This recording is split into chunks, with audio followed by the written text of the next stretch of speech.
Can I have an option to put up? Of course I can't. Okay. I'm live right now. I'm actually going to kill this because I need to go and actually make sure there's an audio warning at the very beginning. Actually, no, I guess I really don't. Anybody with a lick of sense will know that if I'm putting in earplugs, you should do something about your sound. So, I do apologize for starting late.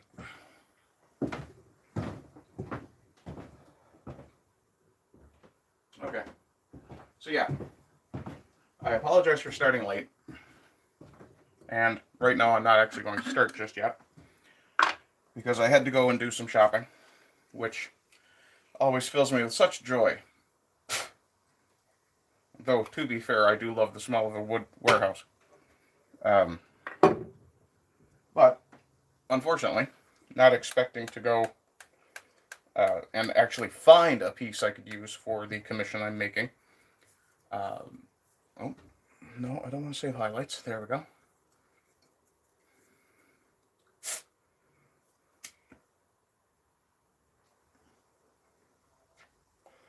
Make sure live chat is running. Welcome to live chat. Remember to guard your privacy and abide by our community guidelines. I'll give you one if not the other.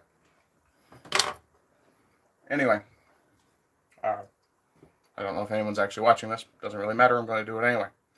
But, not expecting to find a piece of wood that would work for the commission I'm making for my Belgian friend, which I will talk about a little bit in a few seconds. Ended up leaving the house without a saw. And because I have to borrow a vehicle, small vehicle, I also ended up having to cut the piece that I did find. That's not going to work. Okay, this saw can come down because I no longer need that one there. That will work. Ish. Okay. So the reason I'm taking this saw off the wall and putting the new back saw up on the wall is because this is actually meant to be a miter saw. It has a different tooth profile than the back saw that I just bought. And the big difference is that, well, for one, this is far cheaper.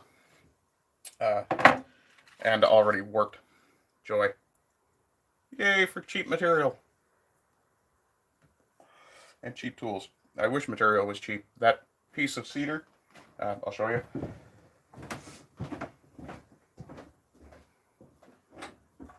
This and these two pieces cost me roughly €30 or $50 Canadian. It's what I've got to work with, unfortunately. I really need to craft myself an ashtray. I want to lay the cigarette down so I can take my sweater off, but won't do that just yet. Yeah, so I ended up buying a saw because I needed to cut that to fit into the vehicle I'm using. The cuts I put on that are very, very ragged. We're done basically in a hurry in the warehouse. I will say this, for the first time actually cutting Caesar. Yeah, it's a cedar salad, and I used cedar dressing. For the first time cutting cedar with a handsaw, that smells really nice, but reminiscent of mustard, because it's red cedar, not aromatic cedar. But that will definitely work for the project I'm doing for Christopher Everard. And I'll tell you a little bit about that now. So, as you can see on my drawing board, oh, let me see if I can kill the light balance right here. Yeah, I'm going to have to do something different with that. I'll just move the camera for a moment. There we go. Now you can actually see me. Not that you necessarily wanted to. Hi, whoever's watching. Let me see. Did I get a live chat here? No. Okay. And whoever was watching appears to have gone again. I have no idea what's going on with YouTube. Anyway, as I was saying, picked up a piece of cedar that will work for the project for Christopher Everard. What Christopher is doing is running getting an idea. Uh, okay, so what Christopher is doing, or more accurately, what I'm doing for Christopher, is I'm building a replica, wooden replica, of a sword that's featured in one of his works, or possibly some of his works. I haven't really had that deep a discussion with him about his lore. Uh, but he's a novelist from Belgium who writes in French. I know, forgive him, but at least he's not actually French. Uh, sorry, Chris. But um, what I'm doing for him is I'm going to uh, create a replica of his sword, which is right there. That's one of the planning pages I have, which gives me basically the rough dimensions of the outline. I did quote him an estimate for my costs, which now that I've actually gone and purchased material, seems to be rather conservative. But I'm a man of my word and I will stick to it. That said, um, my initial intent had been to make it out of plywood, which is a much more dimensionally stable material and much easier to work. Uh, Cedar will obviously be workable, but what I will end up having to do is uh, draw out a template on the piece I'm going to use. I bought two pieces. Well, I bought a 16-foot piece because I know bloody well I'm going to want one that can be potentially screwed up. That's going to be my initial, what's the term? Proof of concept piece. So, while Christopher's design is very much fantasy based, I did advise that he stick as much as possible to real world sword styles. So I have a 1 inch thick piece of cedar, which, when I'm completed, will be 3 inches thick at the most, uh, in that region. Or, sorry, 3/4 of an inch thick, not 3 inches. That would be an insane sword. But it'll be about 3/4 of an inch thick at the spine, and I haven't discussed this with him yet or not. If he happens to be in the chat later, I'll ask him. But if he wants distal taper or not, sure. My personal feeling is that distal taper on a replica, not necessary, and could potentially get damaged in shipping. Shipping from Newfoundland to Belgium is likely to be extremely prohibitive. But now that I have that piece of wood, I can work out the weight based on how it feels in my hand in pounds. Sorry, I work mostly in Imperial. Uh, I can do the conversions, but I grew up using Imperial. I still use Imperial in my head. So, for those who are wondering, if you want to do an inch to centimeters conversion, 1 inch is about 2.45 centimeters. It's a rough guide. I think it's something like 2.4372 or something like that if you actually go for the whole number. 2.5 is a good rule just for guesstimation. So what I will be doing is taking one piece of clean board and making the blade. I'll be taking another piece and making a crossguard and pommel from that, and I will be basically shaping it as if it was, and a grip. I'll be making a grip as well. And I'll be shaping it as if it was an actual sword made of metal, so that I can tap and die or cut threads into the base, screw the pommel on so that the pommel can be screwed off, and it can be either shipped in pieces or it can be shipped assembled. The idea being that if Christopher approves, this piece will be the prototype for more, and these will be. I'm not exactly 100% certain on the actual terminology used on Kickstarter, but basically prizes for certain donation levels. That's the plan, the hope. Now, I have to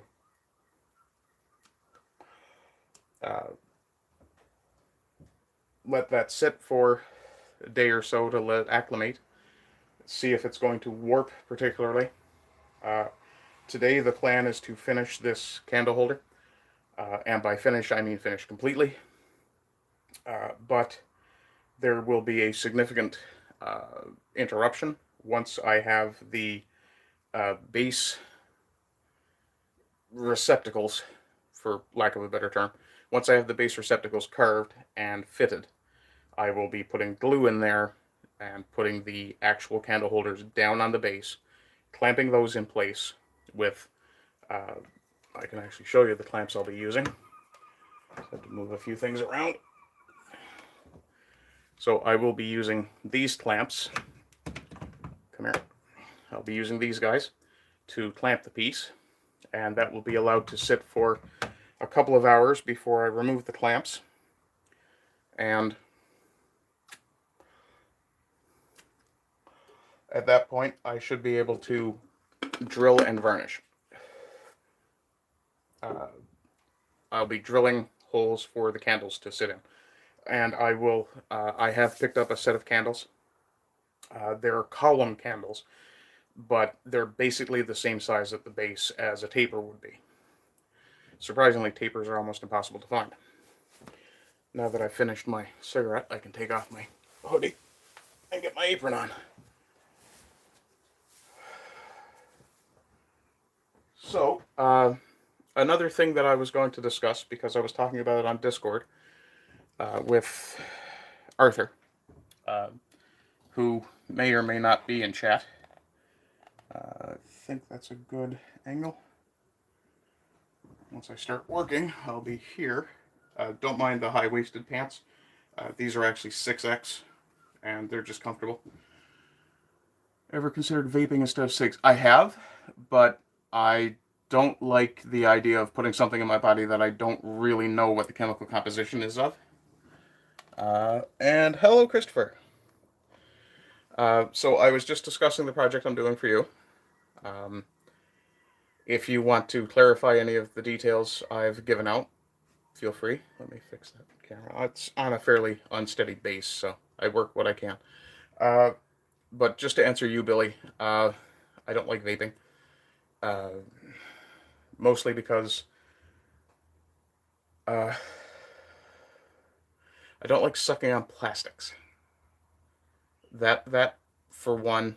For another, cigarettes are one of those things that I know most of the chemicals that are in cigarette smoke that will do me harm. I don't know the chemicals that are in vape that might do me harm. Also, with cigarettes, I've always found a preference for having a fire in my hand, keeping me paying attention. Ardent is lazy. I'm not lazy. I've just been busy. Hello. I'm going to try and pronounce that. Let me see. Cafe. Let me bring that back up. Live chat. Okay. Cafe Gintu. Okay, if I'm supposed to pronounce it with an Asian flair, Cafe Ginto, maybe? I don't know. Cafe. That's what you're getting is cafe. And if that's not okay, let me know. There was something else there as well. Let me see. Yeah, I'm making a wooden sword for Christopher. Vape has vegetable glycerin, propylene, glycol flavor, and nicotine. Yes, but who wants to suck on what amounts to a rechargeable battery? I prefer playing with fire. Let's see. I have to do a little bit of cleanup. I have to unbox a... oh, I missed something there. What are we looking at here? Can I build you a trebuchet? I can build a trebuchet. I won't build a trebuchet. Billy, if you were trying to save my health, you just tell me to stop smoking altogether. It's not going to happen. Not yet, anyway. Now, where the hell did I hang my apron? Oh, there it is.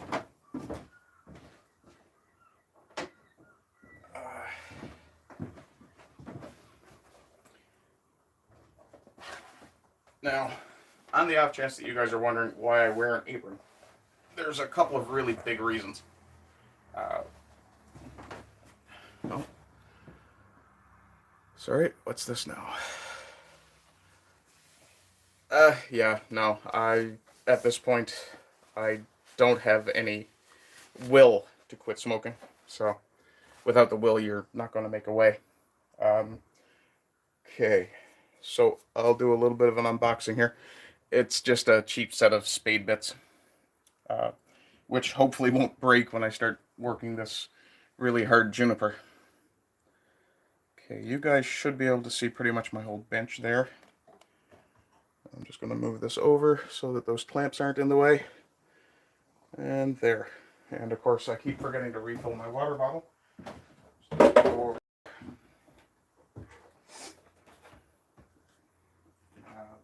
If you're just consider this a hearing warning for a second. Oh, that's half dead. Okay, that battery's not great. This is a second-hand battery-powered circular saw. Even that one's not great. Okay.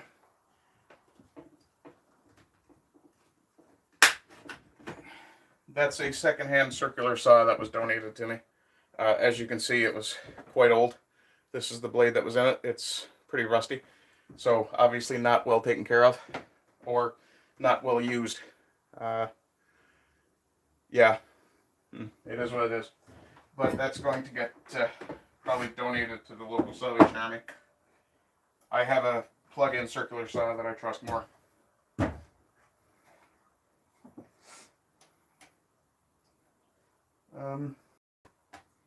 Let's see, what else have we got going on here today? Oh yeah, I was going to respond to Arthur. We were having a discussion on Discord earlier. By the way, can you guys hear me okay, or do I have to shout?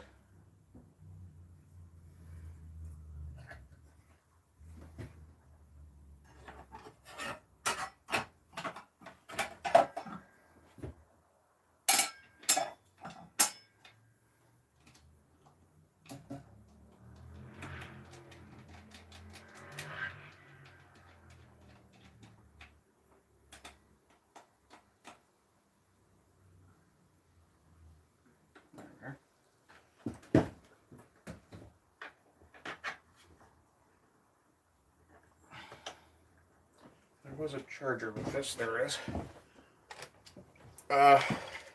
Anyway, this saw and the 2 batteries and the charger, I'm either going to donate or put into a yard sale this week. Or in the next coming weeks anyway, depending on weather. So, that goes over here.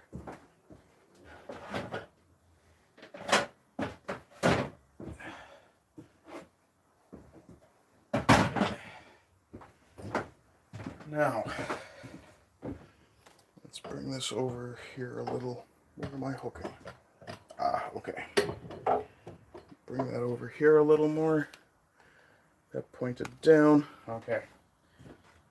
I should have a knife to hand. Yep. Oh, I was going to explain about the apron as well. The thing with the apron that you'll see a lot of woodworkers wearing is there's a couple of good reasons for them. One, it's a convenient place to keep your tools, notes, things like that. But also, it provides a degree of safety. Believe it or not, it actually is a piece of personal protective equipment. Oh, that's interesting. That was already cut once.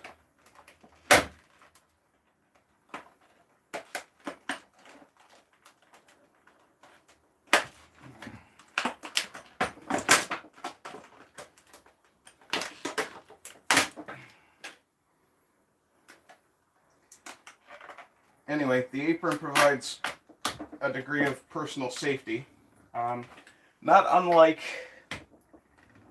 in the case of kickback from, say, a saw.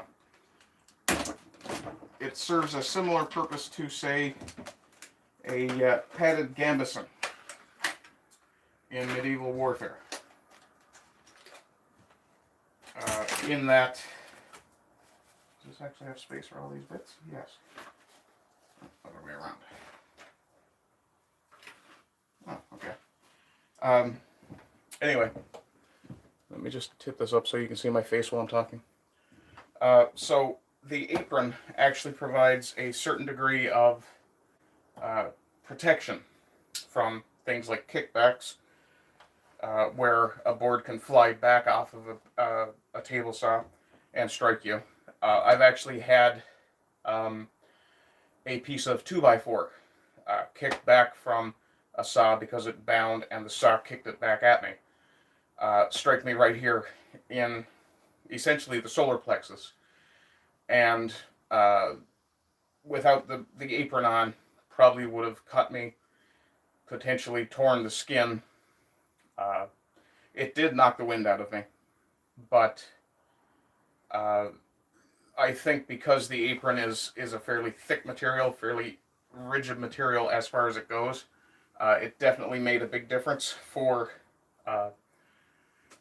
the survivability factor. Also, it does keep your clothes clean, which is handy. Don't mind me putting on my ever so manly bandana.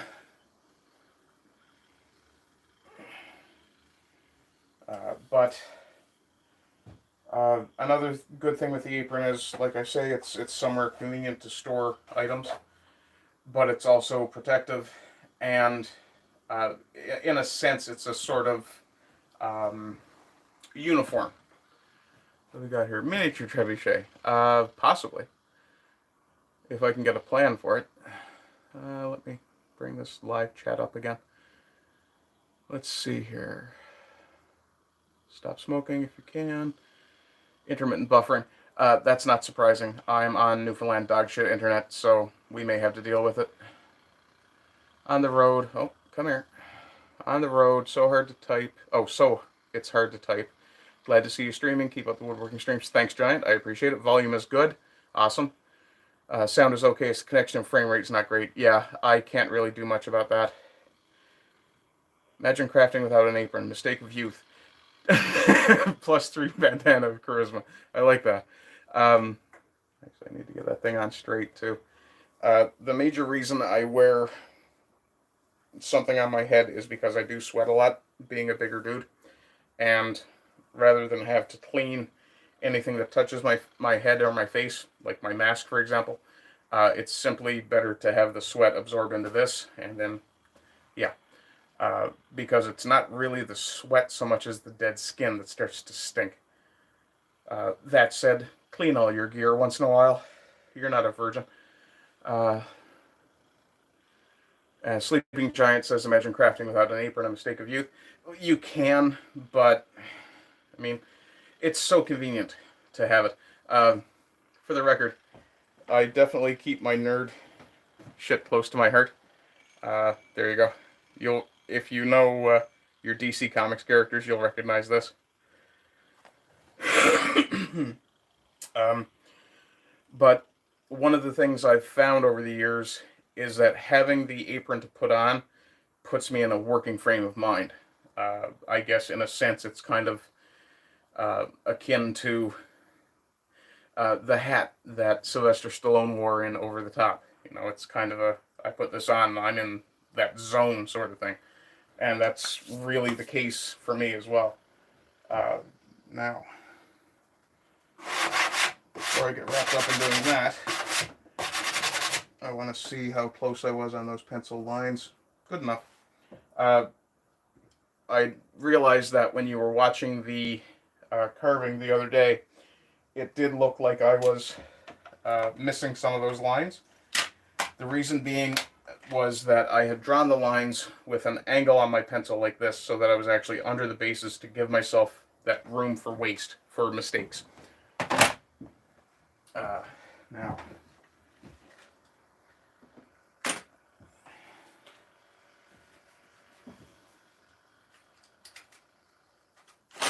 okay, there we are. I'm just going to get these put away, and then I'll be starting to work. This is a set of really cheap speed bits. considering most of what I work with isn't particularly hardwood, and is that Cosmoline? No, these were almost certainly made in China as well, which is unfortunate, but I have to do what I have to do when it comes to what I have to work with.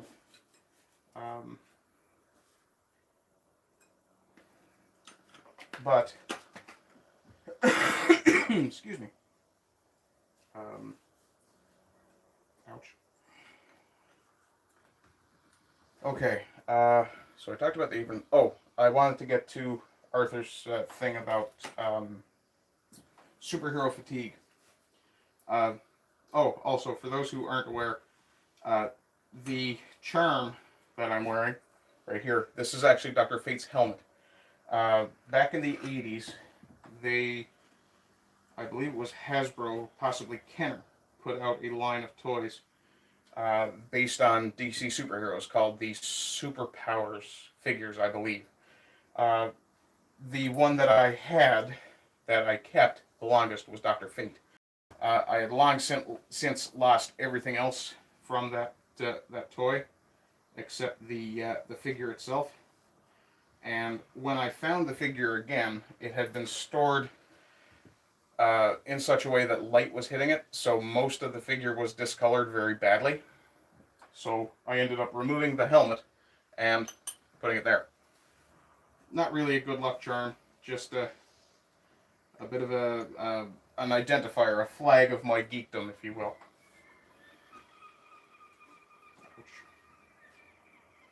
So when I go to drill the holes for... Oh, it's always nice when they engineer things badly. I'll show you what I mean in just a moment here, folks. Though, if you've got any kind of sharp eyes, you can already tell what the problem is. These are also extremely oily, which isn't a bad thing, but it also tells me they're probably high carbon, which isn't the best for Newfoundland, but it will do. And I bought cheap because I expect to ruin these in fairly short order.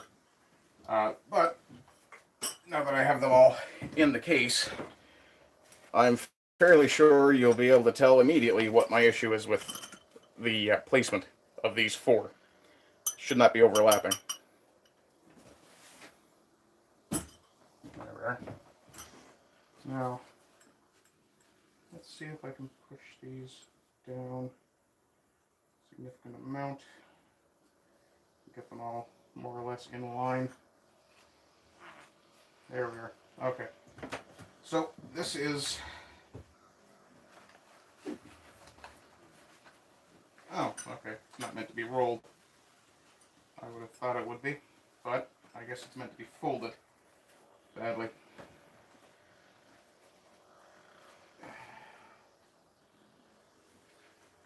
This is not a good design at all. Okay.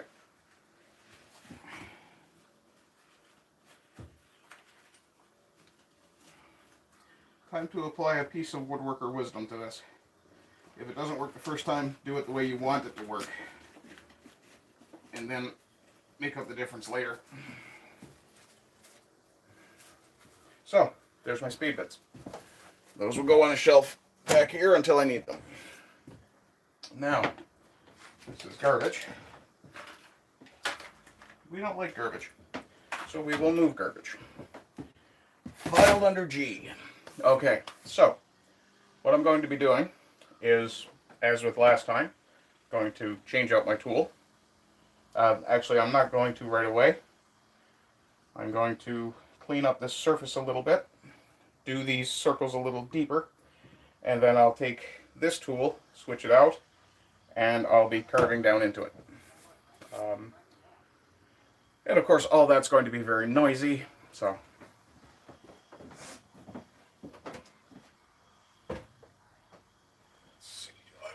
This, and I will need this, and I will need these for now.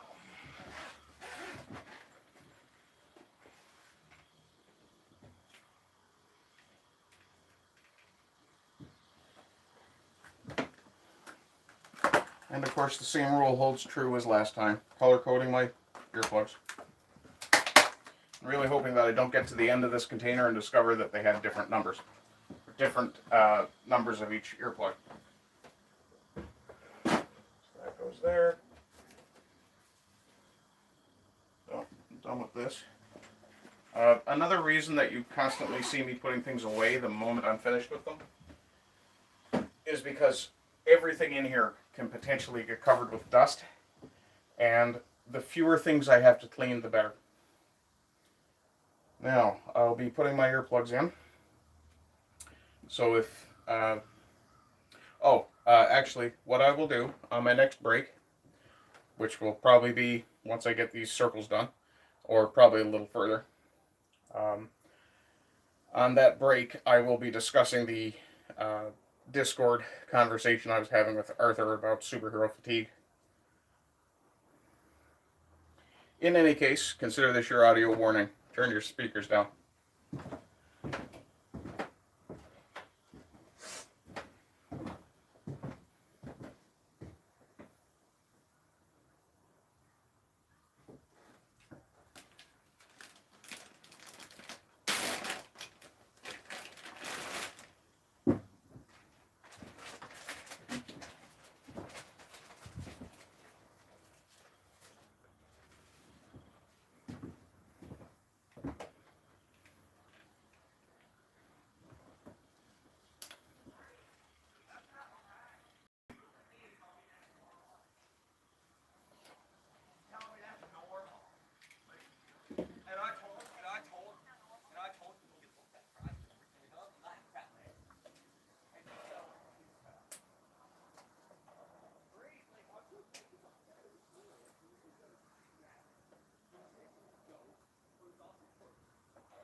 Just occurred to me you guys can't see what I'm doing.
Okay, so right now, what I'm doing, shut you off, I'm going to switch out these two tools. This one, you can see that there's still a fair bit of sap in this wood because there's a little bit of wood caught right in there, and usually that's pretty sappy. Okay, I'm going to need a point for that. My knife is right here. That's quite warm now as well.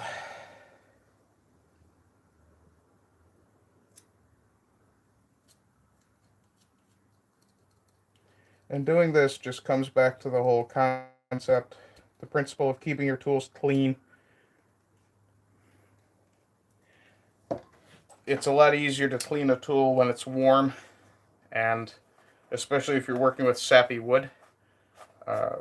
Much easier to do it when the wood sap is not hardened. Once that happens, the stuff is like glue or resin. It's very, very tough.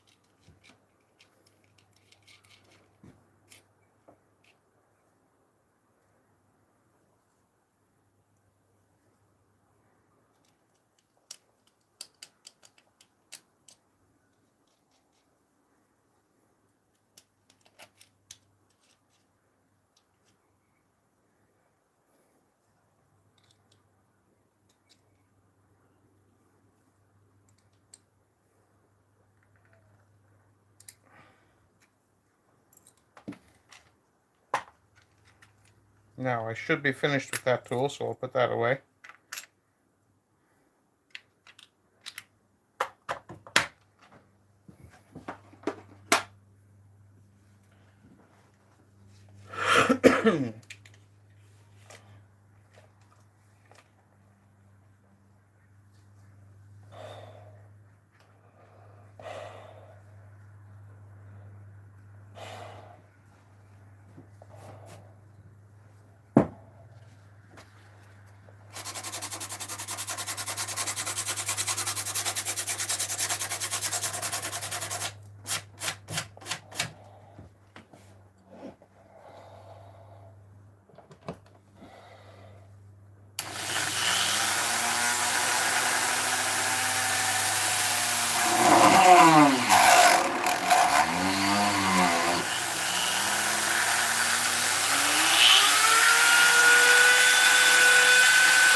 So I had to stop again because I discovered I made a mistake.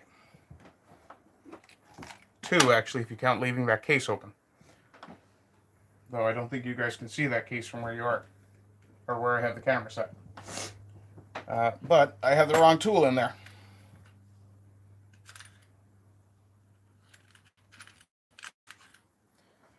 And being somewhat new at this, yeah, I should have had a square bottom curving bit in there.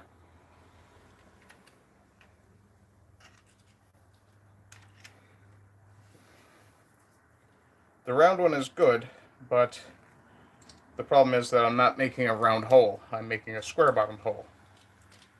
And you are quite hot. I don't think that fits that collet quite right. Yep, okay. Should fit.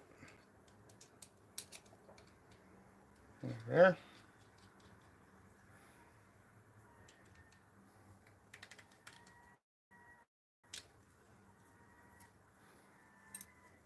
That's actually quite warm right there. There's a lot of friction with this flexible attachment.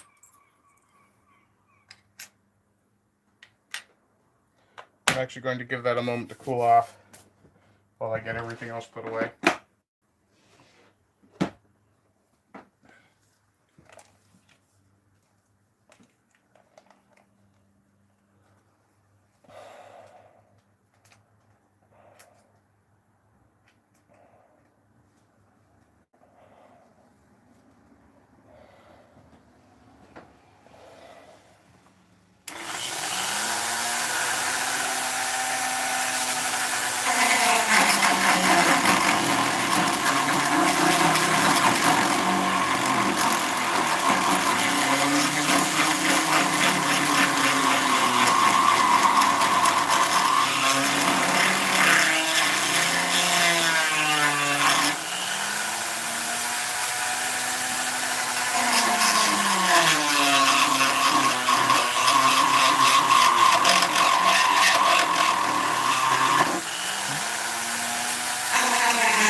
Well, I didn't expect that to be quite so tiring. And now my tool is very warm. So I'm actually going to hang that up for a little bit and let it cool off. Okay. I can feel my brain again. Get that put away. So as you can see, let me just... Bandana plus 3 charisma. Okay, that's an old one. Let's see here. Playing with this wood again. Hi, Earl. Yes, I am, in fact, working my wood. Christopher Everard. Yep, I know the pain of being a fatty or a walking swamp in summer. Actually, most of the time, not too bad. It's when I'm actually working, that I tend to sweat a lot. Sleeping Giant. I had my apron catch a blade fragment that broke off while working. Always keep it on now. If you're still here sleeping, or Giant, however you prefer to be addressed, a blade fragment from what? From a table saw? From a circular saw? Were you knife fighting with Spanish roosters? Yeah, and that is a good way to look at it. Once the apron's on, it's work time. It is what it is a mantra to me right now, says Christopher Everard. Yeah, very much. Last pair you grab, you will see the numbers. Last pair I grab.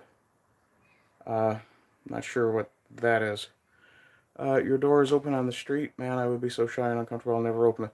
Oh, no. You don't understand. If I didn't open it, there would be no airflow in here, and it is hot. And it's a good way to drum up business. I've had a couple of clients actually come off the street and ask me what I was doing and told them about what I do. Still can't see much because of the light and the camera quality. Okay. Earl Testicules, yeah. Making part of a satanic shrine. Look, I'm not responsible for what someone does with a piece that I've made once I surrender it to them and they paid me for it. My tool is burning too. Okay. Go see a doctor. Hi, Christopher. Christopher says he's still here. I've been on for over an hour. Wow. Okay. So, I will sit down and have a cigarette and tell you about superhero fatigue, or what I perceive to be the issue. Hang that back up there. I have to rearrange my smoking room now because I had to move my camera. So, should be able to just drop this right down and be visible to you guys. There's that bad knee. Okay, I'll move the stand in a bit closer towards me. That should be better. And it's not like it's uncommon that I have to frig with a camera angle. Okay.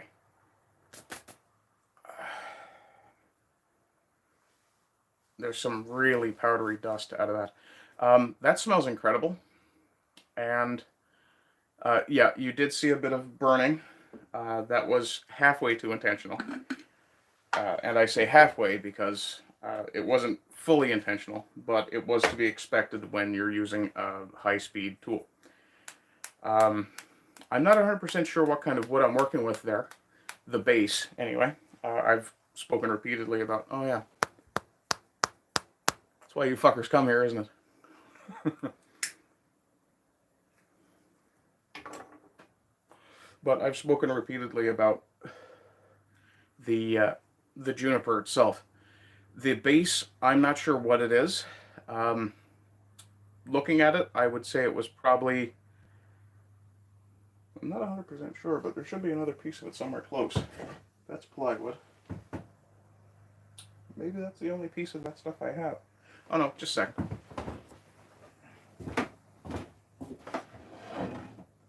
Quite a lot of this.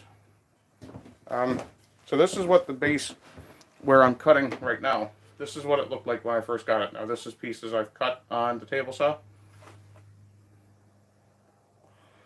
Just to take off some really bad damage. This appears to have been, if I were to guess, a tabletop from, I would say, the 70s or 80s. Okay, I've got my knife on me, but I don't want to use that knife for scraping. Uh, Always have a scraper. I would prefer to have a cabinet scraper, but I keep forgetting to buy one. But just to illustrate what I'm doing when I talk about scraping. And I do have a paint scraper that fills the same role. Did I just see a chat go by? Playing with his wood. No, it's when I was a kid, it was earrings in the right ear. That was a sign that you were gay. But I have, there's a family legend. Sword line insert Asian. I will start the sword and probably complete it this week coming. I have some obligations on the weekend. You already know about the Sultans of Chatelet stream. I will probably be doing my regular Ask Ardent live stream on Sunday, and that's really just going to be kind of a chill out, hang out with you guys sort of thing, so that'll probably end up getting cut down to a half hour. I'll probably pull a couple of... yeah, I do actually make wooden swords, Billy. Right now, I'm a bit of a medieval Renaissance sword fighting enthusiast. Well, I'm a sword fighting enthusiast in general. If you ask me my top favorite movies, if you told me to pick 5, all 5 of them would have. You're gonna harass me every day. That's fine, Christopher. I'll just block you. No, I won't do that. Can't block my paying customers. Are you insane? Though you haven't paid me yet, but that's beside the point, and we'll worry about that offline, or at least off stream. Anyway, what I was going to show you guys was the process I used to clean this to make that base.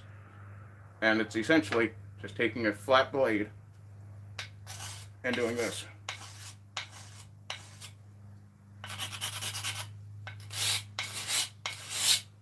And as you can see, there's some really nice wood under here. Hang on one second. I should be able to tell you what it is in a second. I think it's mahogany.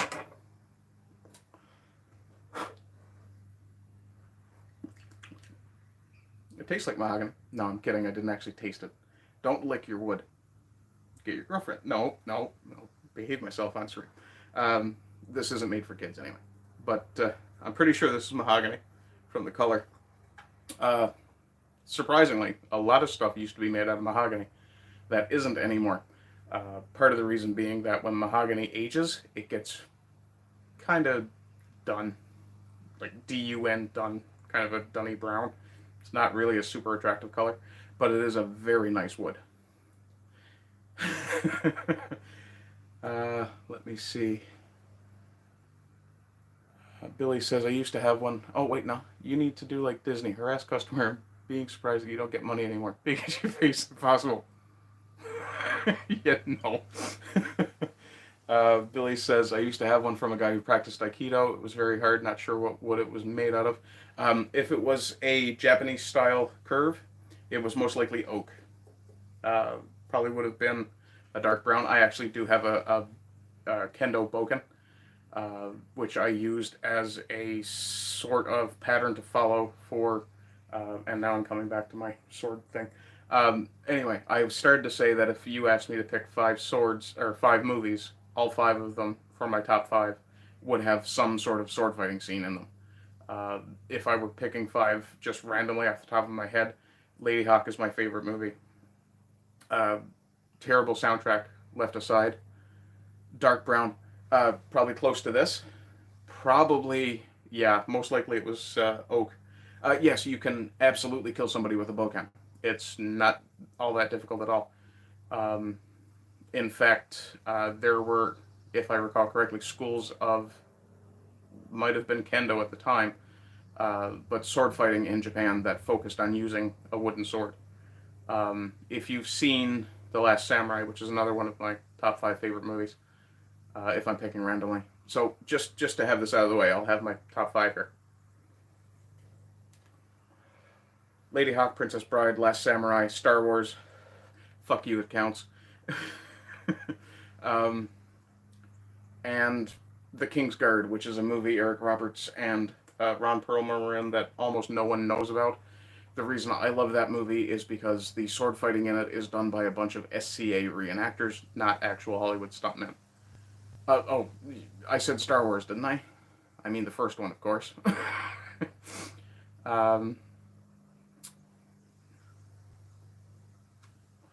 I love all the Star Wars movies. Well, I don't love the prequels. I like, or the sequels rather. Um, Favorite movie is Sin City. Huh. Why is that? That's not really. I like it, but it's not really a movie I'm into. I was never into the comics either, though. So, no, the Star Wars sequels are blasphemous. Is probably the best term. But talking about new movies reminds me of what I wanted to say about the conversation I had. Yes, Billy, I think you're probably right. Rob might very well be the yellow guy from Sin City. Um, and if you guys don't know who Rob is, be thankful that you don't spend any amount of time in Lotus Eater's chat. Uh, but I was talking with Arthur on Discord earlier today about. Oh, hi, Violence. Thanks for popping by. Uh, I don't know if he smells Chris. Um, but I imagine it's probably one of those smells. Oh, you like the bandana, hey, Violence? This is my masculine look. um, this is my slightly gay pirate look. But I only wear this when I talk like an Irishman. Because in order to talk like an Irishman, you have to sound like you're ever so slightly drunk and just a little bit gay. But anyway, the conversation I was having with Arthur, which I did promise to talk about on the stream, the conversation basically revolved around whether or not people were starting to experience superhero fatigue with the movies. Yes and no. Part of the problem that the studios are having is that they invest a lot of money and they expect at least a double or triple return. Look at Disney. Almost every Marvel movie up until the very recent ones have cracked a billion. Sorry.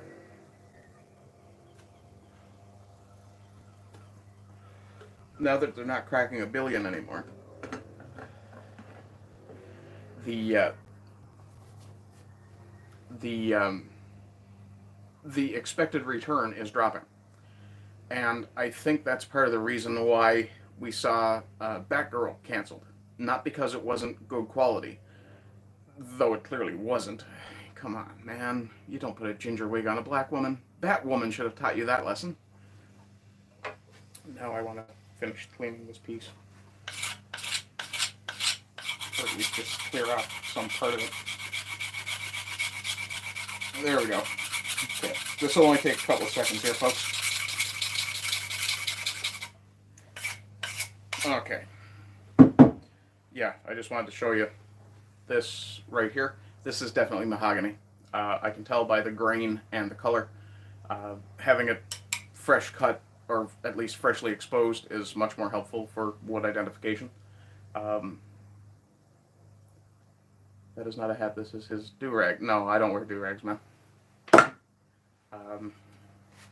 And yes, I did just throw my knife into a block of wood. what can I say? Under Siege made an impression on me when I was a kid. But I'll just put this here for now. Uh, the conversation I was having with Arthur, just to try and stay on topic because I'm way over an hour and I want to end here fairly quick. I need a coffee. Um, the conversation revolved around the idea of whether or not people were experiencing superhero fatigue. And Arthur pointed out that he believed that superhero movies were still all the rage. Um, I'm not just a cook. And I can cook, actually. I'm a pretty good cook. Uh, but in pointing out that superhero movies were all the rage, I think Arthur missed something. I don't think they were ever really all the rage that much. I think I might as well take this thing off. I'm not going to be needing it anymore. I think what Arthur missed is the trends in Hollywood. Hollywood tends to be extremely formulaic because it's run by investors. Uh, that investment process tends to cause them to want to make profit, and generally extreme amounts of profit. The more profit, the better. Which, I mean, that's true for any business you're in. Um, but what happens a lot of the time is that, at least recently, they will throw massive amounts of money at a property thinking that it will do well uh, with obscure characters because obscure characters have done well in the past. Take, uh, that's a big fly. Let's see if I can get him. Oh, he went out the door. Okay. Anyway, sorry, squirrel. um, but with, say, Captain America or Iron Man or Thor, these were fairly unknown characters. I mean, everybody knows Batman, Superman, Spider Man, by and large. Superman probably being the best example of a universal appeal character. Uh, no, they never needed to make profit to do that. There are always people who want to be famous who will do anything to get famous. Uh, I mean, some of us do woodworking on camera, for God's sakes. But no, I absolutely disagree. I don't think it's about the sexual favors casting couch at all. That's probably been a thing since theater or opera, even. Uh, now that I'm thinking about opera, it reminds me of Julie Daubeny. I finally got around to watching Dankula's piece, I guess Mad Lad, on Julie Daubeny last night. I absolutely recommend it. Woodworking on camera is my casting couch. Well, I am kind of whoring myself out, yeah. But I know I'd make a terrible whore. Just not attractive. Um, but go and watch Dankula's piece on Julie Daubeny if you have any interest in history, sword fighting, uh, wild women, or general Chad individuals. Uh, but to go back to the topic I'm trying to finish, I think with the Hollywood superhero phenomenon, I think we're coming to the end of it now because they've driven away all the diehard fans by and large. There's a lot of review purchasing, uh, not quite to the level of a particular girl whose initials might be ZQ or ZQ. Uh, I tell you what, Billy, you're in my Discord groups anyway. Shoot me a link. I'll absolutely have a look at it. Hello, Patriot. How you doing? Uh, oh my, I'll get through this, I swear. But I think what's actually happening is now that they've driven the really good fans away, the fans who were dedicated to it because they just wanted to see their favorite characters on screen. I think what's happened now is they've driven. I mean, guys like me, I grew up reading comic books. I loved comic books. I still do. I love the medium. I think it's a great way for kids to learn to read. Back in the 90s, when I was in early junior high, when the new X-Men comic came out, and it was a big phenomenon, it was a big deal. That was when comic book as an investment really took off, uh, unfortunately, in some ways. But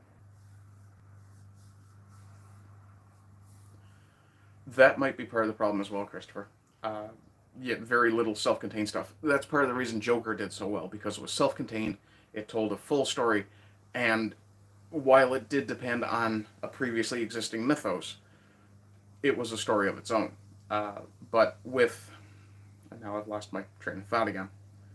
Um, but with uh, the modern superhero movie, what's happening is they've driven away the fans who would have supported them almost bar none. And they've done it by calling us all racists or some other form of istophobe. And in some cases, doing that preemptively before a movie's even been released. Oh, if you don't like such and such, or this is going to trigger such and such, or like, no, that's not how you appeal to an audience. You also don't appeal to an audience by telling them you didn't make a movie for them. Uh, Brie, that was a bad choice, and you really should come out and apologize for it. Uh, when you looked up and said, I don't make movies for old white men or middle aged white dudes, but you don't hate them, clearly, um, that was a mistake. Because if someone had bothered to take you aside and explain how comics got so goddamn popular in the first place, you'd have gone, oh shit, I can't alienate these fucking middle aged white guys. Just saw a big one there. Christopher Everett says one of the main reasons about superhero fatigue thing is also because they want to tie their story like a giant story interconnected among many movies. They don't stop it. There's no end. Yeah, that was a mistake. People were getting tired of the interconnected. What the hell is going? Oh, that's a silver hair. Okay. People were getting tired of the interconnected. Yeah, Avengers Endgame, perfect example. What they should have done after Avengers Endgame was reboot the universe, uh, or start telling solo stories, not try to make everything interconnected. Out of the big thing you say, there's no more hardcore fan. Normally supposed to be there, may not. No, there are still hardcore fans. I'm still a hardcore fan, absolutely. But I will not watch everything they produce because they're ignoring the. Yeah, they're ignoring the. I see you there, Patriot. You agree they pushed out real fans, targeted audience, not coming close to replacing them. Yeah, they're making the mistake of trying to appeal to the Twitter mob. Twitter is an absolutely tiny subset of humanity. There are less than 300,000 active users on Twitter at any given time, if I recall correctly. Yet it has an absurdly, absurdly outsized reach. Uh, Billy says he has a problem with the suspension of disbelief with superhero movies. Eh, do you have the same problem with Lord of the Rings? And I don't ask that to be facetious or argumentative. There's actually a good reason. Um, but what I think is going on. Okay, well that's fine. You're probably just, it's probably not to your taste. Do you like westerns? If you don't have an issue with suspension of disbelief in westerns, you'd probably be fine with that. And I mean, there's nothing wrong with not liking a certain type of movie. I'm not a big fan of, say, romantic comedies. I have watched some that I liked. Can't remember any in the last 20 years. And plus, I don't have a girlfriend to sit down and watch them with, which, is somewhat distracting. Uh, but one of the big things, uh, and I always will cite Deadpool as the pinnacle of adaptations. Deadpool was a perfect adaptation movie. It absolutely captured the essence, the spirit uh, of the character, of the story. The absolute madcap adventure nature of it was picked up very well. Deadpool was good fun. And see, movie studios took the wrong lesson from it. They thought, oh, it's an R-rated movie and it's got a superhero in it, so we'll make another. I have seen Hardcore Henry. If you haven't seen the video, that was the almost prototype for the Hardcore Henry system or aesthetic. There's a band called Biting Elbows from Russia, and their song "Bad Motherfucker," uh, which is an absolute banger of a tune, has a similar setup. It's that first-person shooter type camera thing. There was another video made not long before that as well, and I believe the same studio was connected to all of it, or the same production team, or somebody was related to all of that. Um, but what I really think is happening with the superhero fatigue stuff is, yeah, they've driven out the hardcore fans by calling us racist and isophobes, and then debasing our mythos.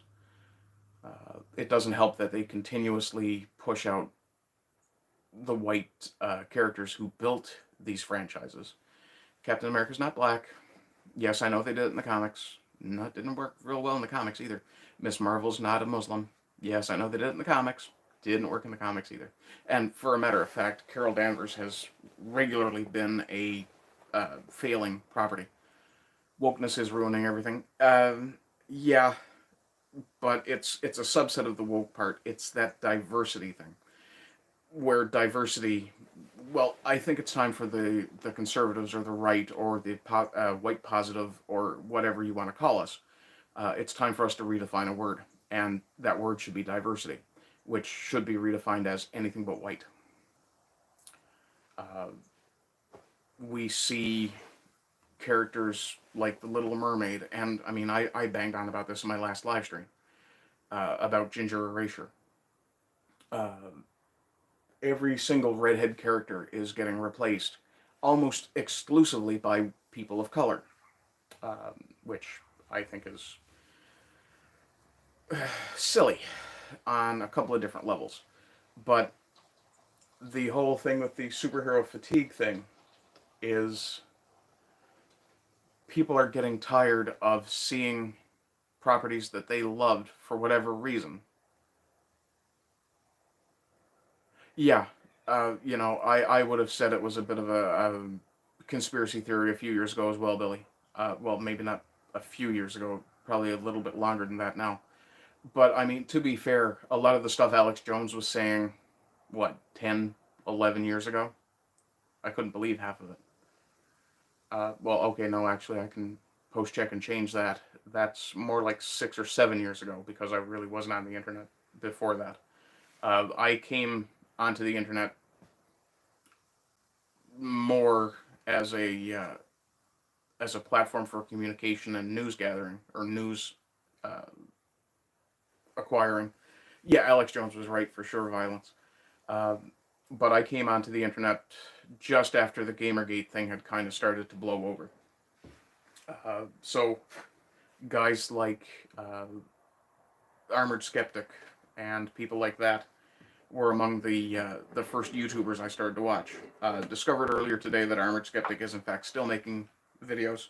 The quality seems to have changed, and I'm not sure if he's still focused on the how to put it, the anti-white narrative. I think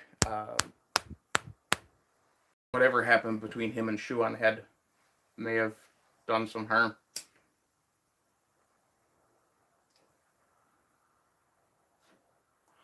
Christopher says his book is, excuse me, just a good story, no politics. A good story can have politics in it. Star Wars. Star Wars had a significant political presence inside the storyline, but it wasn't. I'm not 100% sure, Billy. I've only just rediscovered him. I haven't really sat down to watch any of his videos yet. um, from the impression I get, he's kind of gone the other way. It seems almost like he might be conservative Christian now, which is weird. But I'm gonna try to batter through this friggin' superhero fatigue thing. I swear.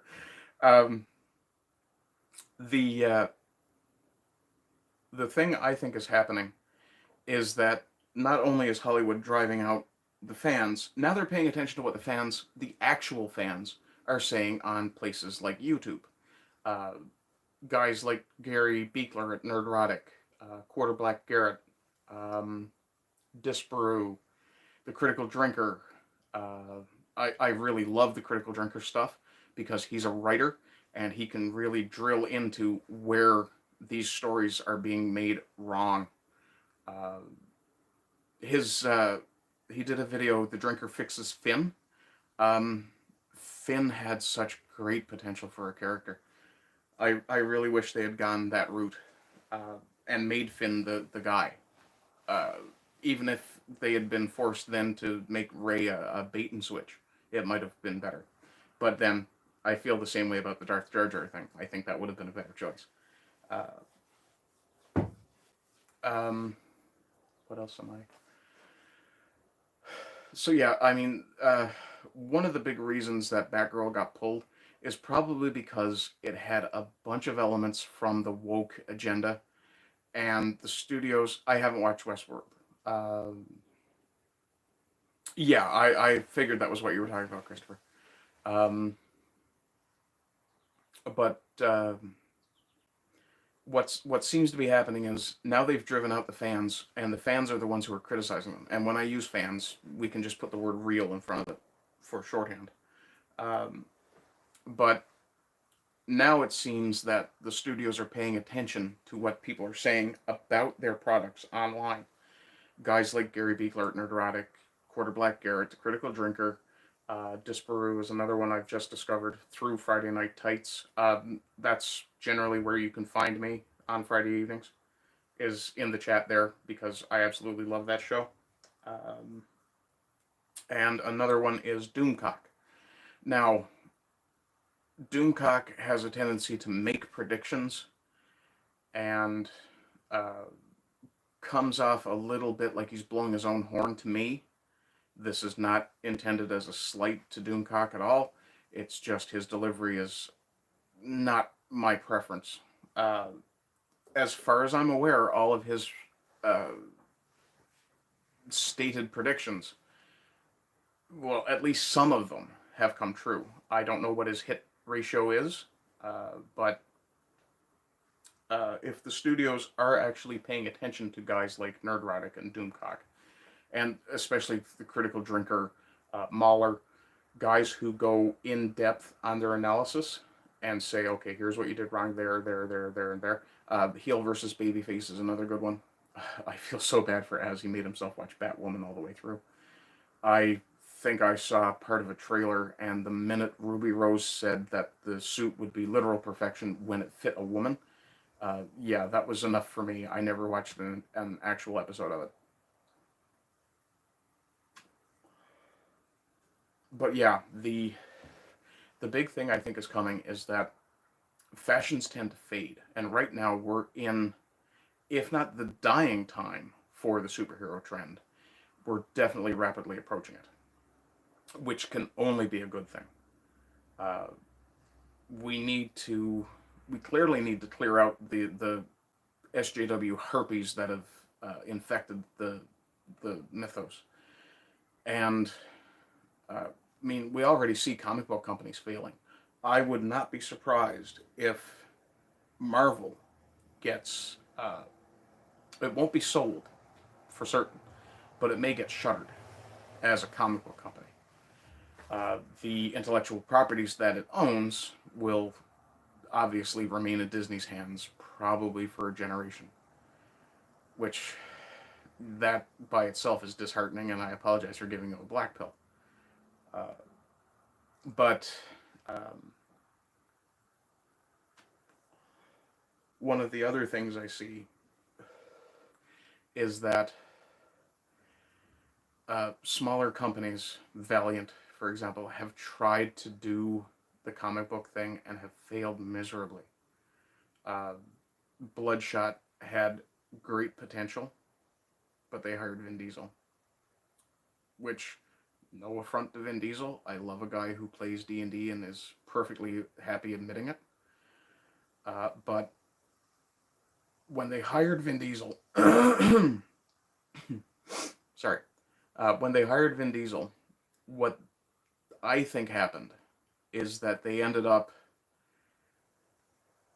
probably blowing more of their budget on the actor and kind of fell off in the effects and storytelling. Uh, if I were running a studio, I wouldn't worry about who was out there for actors. You can always find an actor. Patriot says he felt the same way about Finn. Most interesting character reduced to some simp who chased around some girl begging her to notice him. Yeah, Ray, I am Groot.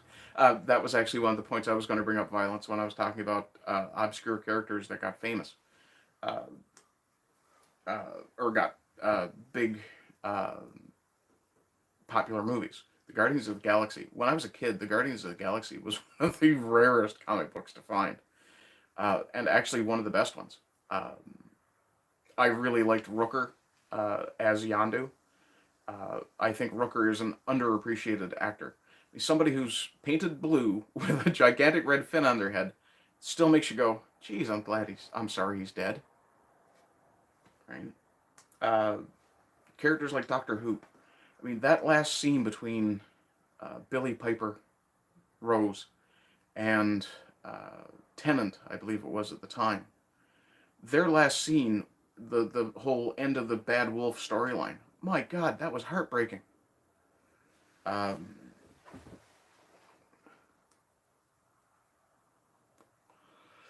All three of those shows are shows I skip, Billy.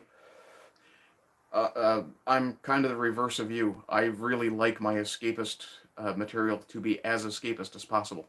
I've never seen any of them. I've never seen Breaking Bad, The Shield, The Shield. I loved Agents of Shield, uh, and I've never seen what was that last one? Sons of Anarchy, Breaking Bad. Yeah, I've never seen an episode of any of them.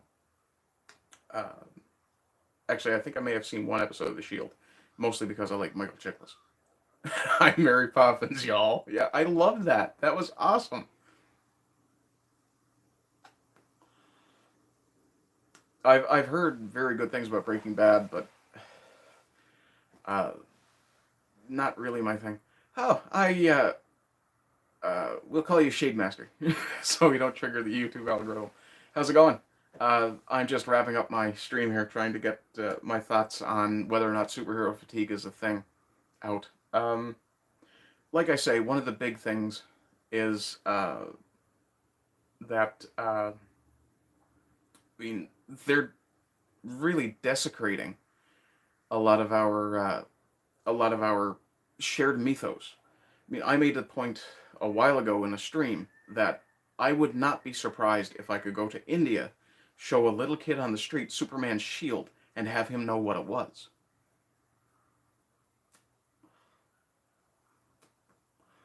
And that's one of the things that a lot of people dislike about American culture. For the record, it was a Canadian Jew who created Superman, but or was one of the creators of Superman. But that shared mythos gives every single human the symbol on his chest. It's always been called a shield, as far as I know. Mixed feelings about bikers. My brother's a biker, so I'm not opposed to them. Uh, I prefer four wheels to two.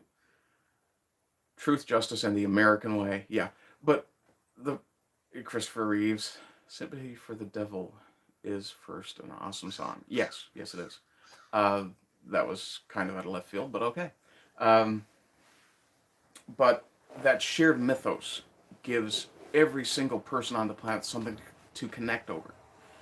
Uh, One of my favorite Superman storylines from the comics is when he decides he's going to create world peace. And he doesn't do it like they did in Superman 4. He doesn't go around taking everybody's nukes. He goes around talking to everybody in their own language. That's incredibly powerful. Uh, and I mean, this is the kind of literature that really instills ideals in young kids. Uh, or idealism, I should say. And I mentioned before about the X-Men comics. I mean, the X-Men comics, because the Beast, uh, Hank McCoy, that character, um, I think they retconned that, Billy, and I'll get to it in a second. But the character, the Beast, in the comics, who I absolutely loved that he was played by Kelsey Grammer in the movie. Perfect choice, as far as I'm concerned. You don't need to deport Superman. Just tell him to get the hell out. He'll leave. Uh, or at least he should. He's supposed to be, truth and justice. And if justice says, look, you're an illegal alien, fuck off. Or fill out a passport application or an immigration application. As if throwing nukes into the sun would do anything other than make us slaves to Russia and China. Yeah, back then, I mean, the Russians were still considered a threat. The Cold War was still going. But the character Hank McCoy, the Beast, introduced me as a 12, 13, 14, 15-year-old to the poetry of William Blake, the philosophy of Nietzsche and Kierkegaard, and who wrote On Walden Pond? That's an American thing. Walt Whitman? No, not Whitman. Um, Thoreau, I think. But all these little bits of shared wisdom had such an impact on me. I mean, I'm 46 years old and I still remember reading these words. My favorite poem ever is the one that starts "If" by Rudyard Kipling. If you can, and of course it was made into a commercial, basketball commercial at one point, which went, "If you can fill the unforgiving minute with 60 seconds worth of distance run, yours is the earth and all that's in it, and, which is more, you'll be a man, my son." Uh, Everybody's losing their mind about Superman being an illegal alien. I better cover this. Okay. Uh, I used to watch Frasier. Yeah, I watch Cheers and Frasier. I love those shows. Every now and again, if I'm eating and I see Frasier is on a repeat, I'll flick it on. NATO superheroes are trying to kill me because they can't find work. uh, and that whole hopping the border thing, it's really something I don't want to end up having to do. And I wouldn't go to Mexico, I just go to Quebec. I can walk through a library and be in Vermont. Yeah, I know it's Bernie Sanders' state, but at least I'm in the country. Uh, Not really an appealing idea because I'm white and no habla español, which probably ends up with me being in a jail. But just to get back to this, I for one am in favor of the Texan invasion of Mexico. You better get to it, man, because the Californios are getting in there first. um, but the the thing that Billy brought up a while ago about Superman being an illegal alien, and this is going to be the last thing I cover. I'm almost at 2 hours, for God's sakes. Uh, uh, in the comics, quite a while ago, I think it may have been just post-Crisis, the first Crisis. Y habla piquito español. Oh, you speak a little bit of Spanish. I don't. I can swear at you in Spanish. That's the best I can do. New Hampshire. Hey, live free or die is a solid state motto. Uh, but in the comics, they uh, did a retcon in, I think it was early 90s, maybe mid 90s, where instead of being a baby placed in a ship, Superman was conceived in the ship. Uh, the whole no sex on Krypton thing, which seriously, someone should cover that with that whole no sex in the champagne room song. But um, they retconned it so that Superman was technically conceived within that ship, and therefore, until the ship crashed and he actually left that ship, uh, basically he's kind of a test tube baby, but they put the test tube in a ship.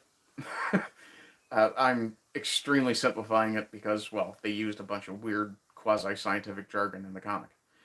But basically, the way they ruled then, when it was presented to Congress or the president or whatever authority, the way it was ruled then was that Superman could actually run for president because he was technically born on American soil. Oh, I plan to learn more Spanish. I have a cunning plan to use it to project Veritas. Some of the shady migrant orgs I found out about. Good plan. Being an intergalactic alien doesn't make you less of an illegal alien to Earth, though.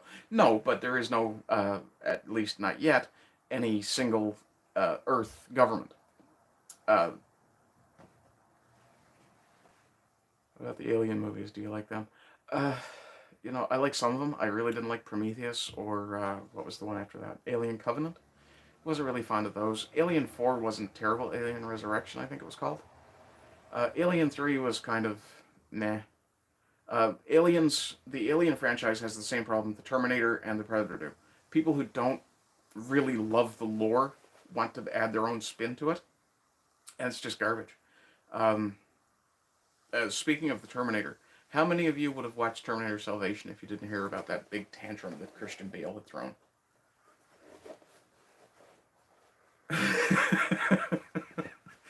Shades of Dominion ask why is Clark Kent's birth certificate as fictional as Obama's? No, not touching that one. Uh, just saying, he says. Um, but yeah, I mean, if you've got young kids who are just learning to read and you want to encourage them to read, put a book full of bright colored pictures in front of them. Right? Now, don't just hand them a stack of random comics. Go through the comics and make sure you're not giving them something that has mature subject matter on it, like, say, the original Ninja Turtles. Holy crap, was that gory and kind of dirty. Um, if you're the kind of person who really loves beautiful painted art, look for the old sort of Savage Sort of Conan magazines, the big format ones. Those are beautiful. Um, and yeah, absolutely read to your kids. April was always a dame. Yes, and she's always going to be a fucking ginger. um, what else? Uh, Fuda. I wasn't even sure what Fuda was till I actually got onto Discord, and now I'm sorry I know. A lot of Conan and D&D stuff. The old TSR books were actually really good. Anything Salvatore did. Speaking of which, since Star Wars came up earlier, R.A. Salvatore really traumatized me when he killed Chewie. Yeah. Chewie was one of my favorite characters. Always will be. Uh, Discord is for degenerates like us. Degenerates like us belong on a cross. uh, I like Conan comics and stories. Probably would have guessed that though. Yeah, you're basically, if I remember right, you're essentially playing. Uh, oh God, what's his name? Not Shumagorath. Uh, I can't remember. Anyway, at least I think you're playing in our campaign, Patriot. With all those name changes, I can't remember if it was you or not. um, but oh, speaking of which, since the Shade Master is here, I better shill the game before I get in trouble and end up dead. Uh, the What is the plan for the campaign? Are we just playing offline? Are we just going to hold play until you're back on, or what? Um, oh, I just missed something. What did that? Conan comics stories probably would guess that. Indeed, hey, at least the new trilogy still managed to drop a moon on you. That's wrong. That's so wrong. Damn you for reminding me of my trauma. Now I have to go repress it again. um, anyway, guys, I'm over, or almost at 152. I badly need something to eat and a coffee. And if I keep sitting here, I'm just going to keep smoking. Okay, going to hold off until we can stream live. Okay, so everybody go over to the Carnal Conservatives channel. Check out the 2 streams we managed to do before Susan caught wind of us having fun and decided there was no need of that. Go check out those of you who are on Discord. Well, actually, I think it's probably better if you tell them where to find it. You don't bother trying to post links. I haven't given anybody a wrench yet. Next time I'm on my computer, which will probably be Sunday afternoon this week, I'll do a stream then, and I'll give at least 2 or 3 people a wrench. Feel free to try and bribe me. I am eminently willing to play favorites. No. But I will give a wrench to someone I trust. I already have 2 in mind anyway. And really, it's just, make sure the sex bots don't get crazy. What else? Other than that, I will. Okay, well, just to let you guys know what I'm going to do with this project. Okay, the Carnal Conservative YouTube channel has all the links they need. Okay. Okay. So, with this project that I've been working on, what I will do probably tonight after supper, which is what I'm going to go do pretty much right now because it's 4:30. I will be eating. I will get the rest of these bases cut, and then once I have that done, I will do a stream tomorrow, the next day, showing you guys the fitting and gluing and clamping.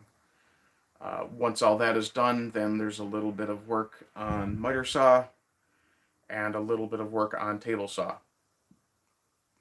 What I'm going to do with the table saw because I can already tell that there's no way in hell I'm going to be putting these things down level. Once they're in, I have a flat base. I can put that against the fence on a table saw and just run those ends off. So once that's all done, I will I'll basically have it finished, and all I'll have to do is drill it, do a bit of sanding in the holes to, make them less splintery, and then it'll be a case of hanging it to varnish it. I'll be using a spray can varnish. First time. I don't know what kind of results I'm going to get out of it, but hopefully it'll be half decent. And once all that is done, the job is done, and it'll be available for sale. I may make it available online. I may simply sell it local. I don't know. I'm thinking I'll probably make it available online. Probably be a reasonable price anyway. Uh, I don't know. It's a hobby piece, bit of arts and crafts. Uh, Now I'm looking at the base that I've got in there, and I'm thinking it's kind of plain looking. Maybe I should put a rune or two on it. But that would limit my customer base, so I won't do that. I'll leave that up to whoever buys it. Um, Other than that, folks, I'm pretty much done. I really appreciate everybody being here. I've got 5 watchers and 5 likes. That's some good numbers. Rookie numbers, I gotta pump them up, but that's good. So I really appreciate you guys all being here, and hopefully we can all have positive days ahead. Anyway, as always, I'll sign off with my catchphrase: rise and rise again until lambs become lions. Take care, all.